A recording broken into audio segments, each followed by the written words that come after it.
12 പേരാണ് ഇവരുടെ ലിസ്റ്റിലുള്ളത്. അതിൽ 4 പേരെ പിടികൂടിയിട്ടുണ്ട്. ബാക്കിയുള്ള ആളുകളെ പിടികൂടുന്നതിന് വേണ്ടിയുള്ള ശ്രമങ്ങൾ അത് തുടർന്നുകൊണ്ടിരിക്കുകയാണ്. പാർട്ടി ഓഫീസിന് മുന്നിൽ നിന്ന് ഈ പോലീസ് സംവിധാനത്തെ അല്ലെങ്കിൽ പോലീസ് സേനയെ പിൻവലിക്കുമോ എന്നുള്ള ചോദ്യത്തിന് അത് ഇപ്പോൾ പറയാൻ കഴിയില്ല. എങ്ങനെയാണ് ബാക്കിയുള്ള ആളുകളെ പിടികൂടുന്നത് തുടങ്ങിയിട്ടുള്ള കാര്യങ്ങളെക്കുറിച്ചുള്ള ചോദ്യങ്ങൾ ഉൾപ്പെടെ ഉണ്ടായിരുന്നു. അതിലൊന്നും തന്നെ ആ നിലയ്ക്കുള്ള മറുപടികളൊന്നും തന്നെ പറയാൻ കഴിയില്ല എന്നുള്ളതാണ് അദ്ദേഹം ചൂണ്ടിക്കാണിച്ചത്. മ്യൂസിയം സ്റ്റേഷനിലാണ് ഈ പ്രതികളെ പിടികൂടിയത് തുടങ്ങിയിട്ടുള്ള കാര്യങ്ങൾ പറഞ്ഞിരിക്കുന്നു. 4 പേരുടെ അറസ്റ്റ് അല്ലെങ്കിൽ 4 പേരെ ഈ ലിസ്റ്റിൽ അവർ കൃത്യമായും ഈ ആക്രമണം നടത്തിയിട്ടുള്ള ആളുകളെ കുറിച്ചുള്ള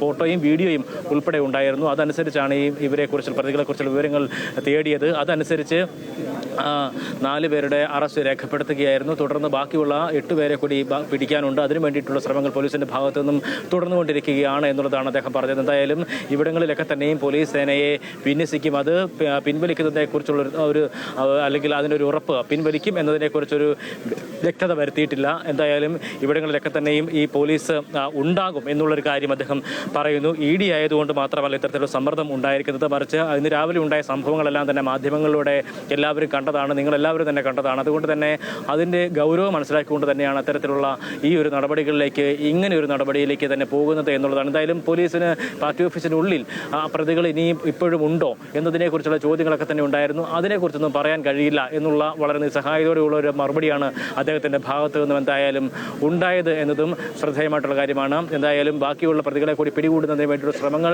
പോലീസിൻ്റെ ഭാഗത്തു നിന്നും ഉണ്ടാകുന്നു. 4 പേരിൽ ഒരാളെ ഞങ്ങൾക്ക് തിരിച്ചറിയാൻ കഴിഞ്ഞിട്ടുണ്ട് എന്നുള്ളതായിരുന്നു അല്പസമയം മുമ്പ് കടകംപള്ളി സുരേന്ദ്രൻ ഉൾപ്പെടെയുള്ള നേതാക്കൾ വ്യക്തമാക്കിയത്. ബാക്കിയുള്ള 3 പേരെക്കുറിച്ച് അറിയില്ല എന്നും പറഞ്ഞിരുന്നു. എന്തായാലും ബാക്കി 8 പേരെ ഇനിയിപ്പോൾ പിടികൂടാനുണ്ട്. പോലീസിൻ്റെ കണക്ക് പ്രകാരം അവരെ പിടികൂടുന്നതിന് വേണ്ടിയുള്ള ശ്രമങ്ങൾ തുടർന്നുകൊണ്ടിരിക്കുകയാണ്.